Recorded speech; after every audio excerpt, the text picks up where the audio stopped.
आवल जा भैया। बहुत पहले ये गाना के हम आप लोग के बीच में छोड़ले रहनी, बहुत दुलार प्यार मिला।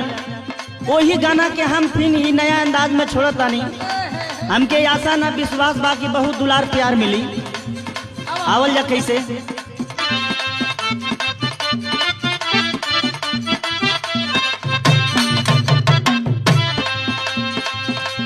रतिया होले गरमिया ना डोले पमाना